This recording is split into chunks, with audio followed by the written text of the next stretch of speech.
जय हिंद दोस्तों, नमस्कार। बात कर लेते हैं आज के दिन भर की सारी बड़ी खबरों की, जहां सबसे पहले आपको बताएंगे दोस्तों, भारत की मार से जिस खूंखार आतंकी का पूरा कुनबा ही मलबे में तब्दील हो गया था, अब वही गीदड़ दोस्तों बिल से बाहर आ चुका है। यानी भारत ने जिस आतंकवादी का मिटाया खानदान, पीओके में वही भेष बदल कर पहुंचा। बताएंगे आसिम मुनीर का नया कांड क्या है, बड़ी जानकारी, कैसे यह खबर भारत को डाल रही है टेंशन में। इतना ही नहीं दोस्तों, वहीं आपको बताएंगे पीओके हिंसा के बीच आज पाकिस्तान की सड़कों पर पीटीआई समर्थक इमरान खान को छोड़ने के लिए भारी प्रदर्शन। तो वहीं बलूचिस्तान के बाद अब आसिम मुनीर के खिलाफ विद्रोह करेगा सिंध।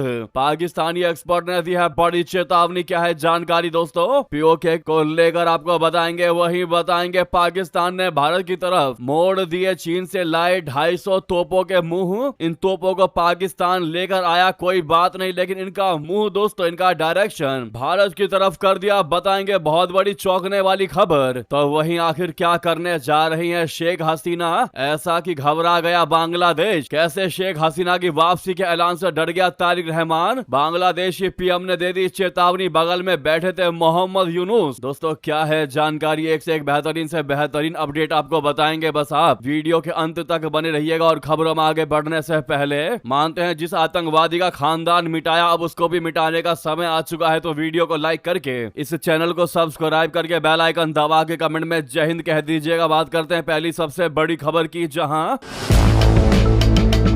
भारत की जिस मार से खूंखार आतंकी का पूरा कुनबा मलबे में तब्दील हुआ था, आज वही गीदड़ दोस्तों अब बिल से बाहर आकर पीओके की सड़कों पर भेष बदलकर घूम रहा है। जी हां दोस्तों, बात हो रही है जैश ए मोहम्मद के टॉप कमांडर मसूद इलियास कश्मीरी की। पाकिस्तान के फील्ड मार्शल आसिम मुनीर ने आईएसआई के साथ मिलकर इस मोस्ट वांटेड आतंकी को रावलाकोट में एक सीक्रेट मिशन पर उतारा है। जब पीओके की आवाज नरसंहार से भी नहीं दबी, तो मुनीर ने जेब से आतंकवादी निकालने शुरू कर दिए हैं। जी हां, जिस जैश ए मोहम्मद आतंकी के पूरे कुनबे को भारत ने एक झटके में साफ कर दिया था, वही गीदड़ अब भेष बदल कर पीओके की सड़कों पर घूमता दिखाई दिया। दोस्तों ये आतंकवादी है जैश ए मोहम्मद का टॉप कमांडर मसूद इलियास कश्मीरी। सूत्रों की माने तो मुनीर ने आईएसआई के साथ मिलकर इस मोस्ट वांटेड आतंकी को पीओके के रावलाकोट में एक बेहद ही सीक्रेट मिशन पर भेजा है। जी हां, पीओके में जब नरसंहार वाली हैवानियत भी फेल हो गई, तो मुनीर ने नई तरकीब भिड़ाई है और जेब से आतंकवादी निकालने शुरू कर दिए हैं। लेकिन इन भेड़ियों को कबूतरों के भेष में भेजा जा रहा है। पीओके के रावलाकोट में हालात दिन ब दिन बिगड़ते जा रहे हैं। वहां के लोग अपने हकों,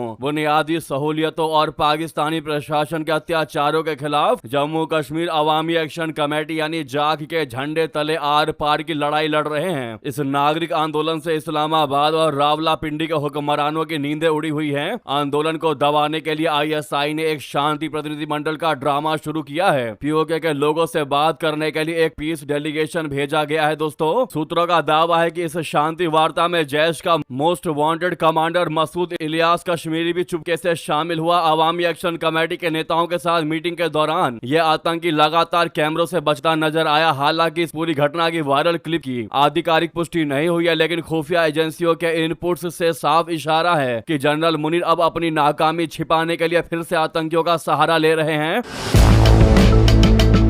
पीओके में उठ रही आजादी और हक की आवाज से पाकिस्तानी हुकूमत इतनी बौखला गई है कि उसने अपने पालतू आतंकी संगठनों को सड़कों पर उतार दिया है। जी हां, यानी आतंकी प्रॉक्सी का इस्तेमाल कर रहा है। दोस्तों आंदोलनकारियों को डराने और उन पर हमला करने के लिए लश्कर और जैश के हथियारबंद आतंकियों को सिविल ड्रेस में तैनात किया गया है। दोस्तों आपको बता दें, ये जो आतंकवादी है मुफ्ती मसूद इलियास, वो लंबे समय से भारत की मोस्ट वांटेड आतंकियों की हिट लिस्ट में सबसे ऊपर शामिल है। जैश के भीतर मौलाना मसूद अजहर के बाद अगर किसी की सबसे ज्यादा तूती बोलती है तो वो इलियास कश्मीरी ही है। वो संगठन का मुख्य प्रवक्ता है, ऑपरेशंस को संभालता है और नौजवानों का ब्रेन वॉश करके उन्हें जिहाद की भट्टी में झोंकने वाला चीफ रिक्रूटर है। ये वही मसूद इलियास कश्मीरी है जिसकी चीख पुकार ने भारत के ऑपरेशन सिंदूर की कामयाबी का ढोल पूरी दुनिया में पीट दिया था। 7 मई को भारतीय सेना ने बेहद सटीक पिन पॉइंट एयर स्ट्राइक करते हुए पाकिस्तान के बहावलपुर में स्थित जैश ए मोहम्मद के मुख्य ठिकाने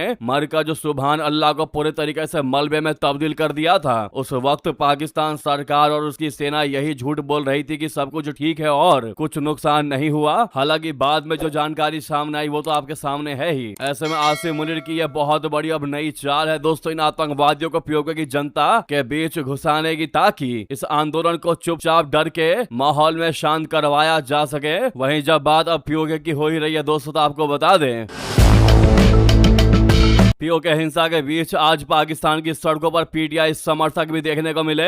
इमरान खान को छोड़ने के लिए भारी प्रदर्शन। जी हां, पाकिस्तान के कब्जे वाले कश्मीर में यानी पीओके में जारी हिंसा के बीच पूर्व प्रधानमंत्री इमरान खान की गिरफ्तारी के 3 साल पूरे होने पर बुधवार को उनकी पार्टी पाकिस्तान तहरीक इंसाफ यानी पीटीआई ने देश भर में विरोध प्रदर्शन किया। पुलिस की सख्ती और कई जगहों पर प्रशासन की रोक के बावजूद पार्टी समर्थक सड़कों पर उतरे। पंजाब, सिंध और बलूचिस्तान में रैली की अनुमति नहीं मिलने के कारण सबसे बड़ी रैली खैबर पख्तूनख्वा की राजधानी पेशावर में हुई। पीटीआई ने कहा कि उसका आंदोलन इमरान खान की रिहाई तक जारी रहेगा। पार्टी का वरिष्ठ नेता शेख वकास अकरम ने कहा है कि सभी कार्यकर्ताओं को अपने अपने इलाकों में शांतिपूर्ण प्रदर्शन करने के लिए कहा गया था। उन्होंने आरोप लगाया कि कई जगह पुलिस ने पार्टी कार्यकर्ताओं के खिलाफ कार्रवाई की, लेकिन इसके बावजूद लोग बड़ी संख्या में प्रदर्शन में शामिल हुए। पार्टी का कहना है कि वो लोकतंत्र, संविधान और कानून के शासन की बहाली के लिए भी आवाज उठा रही है। पेशावर की रैली में इमरान खान की दोनों बहनें शामिल हुई। पीटीआई के वरिष्ठ नेता और पूर्व केंद्रीय मंत्री मुनिस इलाही ने कहा कि जेल में इमरान खान को कई तरह की परेशानियों का सामना करना पड़ रहा है। उन्होंने आरोप लगाया कि उन्हें परिवार से मिलने तक नहीं दिया जा रहा और सही इलाज भी नहीं मिल पा रहा है। ऐसे में प्रदर्शनकारियों ने कह दिया है कि जब तक इमरान खान बाहर नहीं आएंगे तब तक हम पीछे नहीं हटने वाले और प्रदर्शन और ज्यादा उग्र होगा। वहीं दोस्तों, बलूचिस्तान के बाद अब आसिम मुनीर के खिलाफ विद्रोह करेगा सिंध।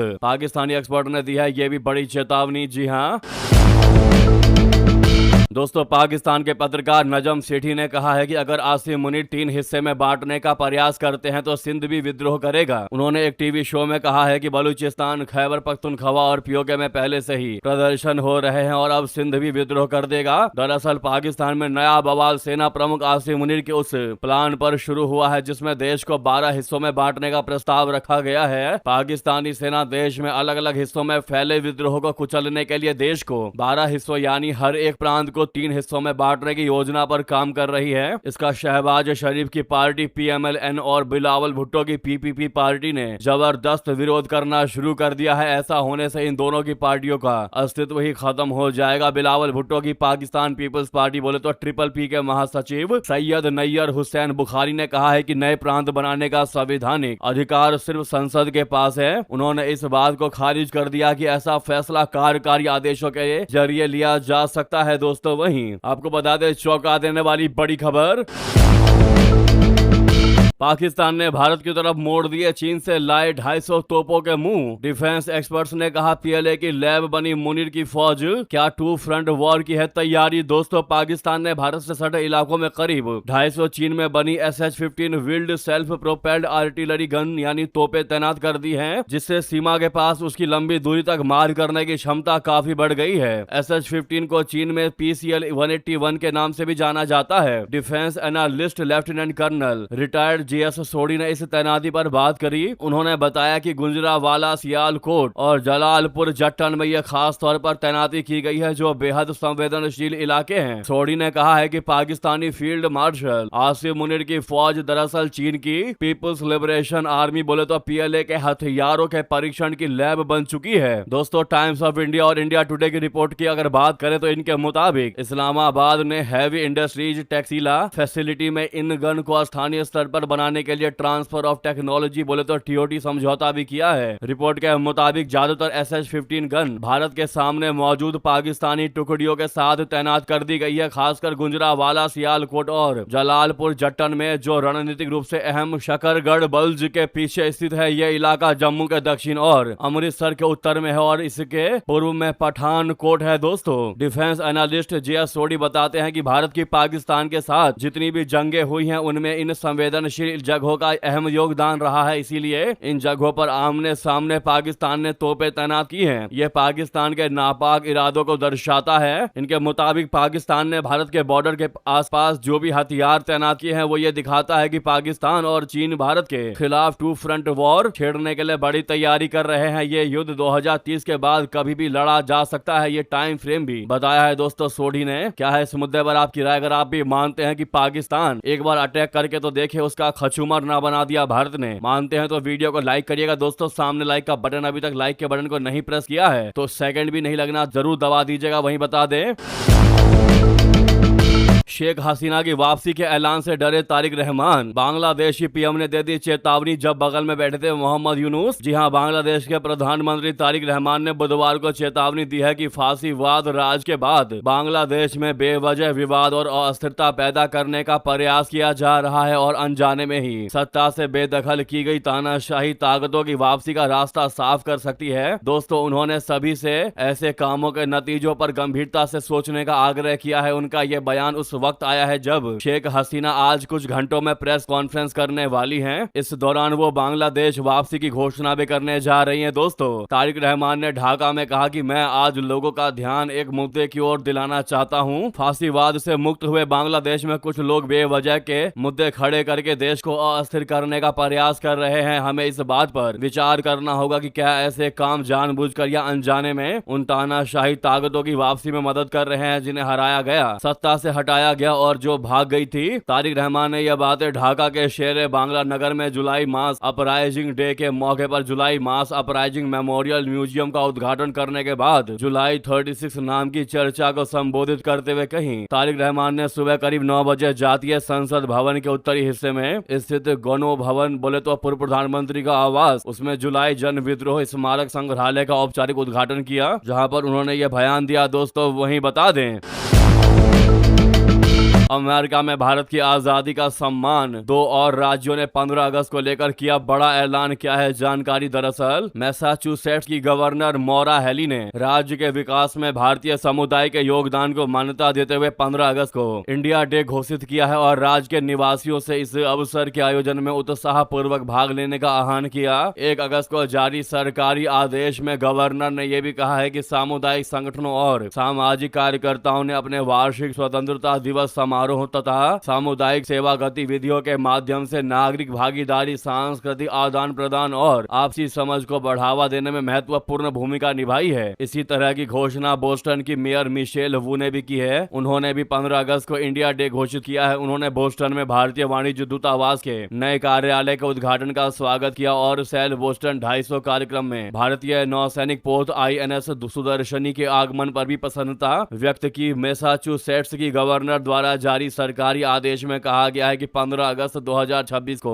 भारत की ब्रिटिश औपनिवेशिक शासन से 1947 में मिली आजादी की 79वीं वर्षगांठ होगी। इस आजादी ने दुनिया के सबसे बड़े लोकतंत्र की नींव रखी। इसमें कहा गया है कि भारतीय मूल के 3.6 करोड़ से अधिक लोग विभिन्न देशों में रहते हैं। अमेरिका में भारतीय मूल के 50 लाख से अधिक लोग निवास करते हैं, जो देश और समाज के सामाजिक, आर्थिक तथा नागरिक जीवन में महत्वपूर्ण योगदान दे रहे हैं। ऐसे में आप लोग क्या चाहते हैं दोस्तों? क्या वाकई में मौरा हिली ने जो बात कही है वो सही है दोस्तों? क्या 15 अगस्त 2026 को इंडिया डे घोषित किया जाना चाहिए? अगर हाँ तो कमेंट में इंडिया डे लिख दीजिएगा और नहीं तो वजह लिखना मत भूलिएगा। साथ ही आपको बता दें,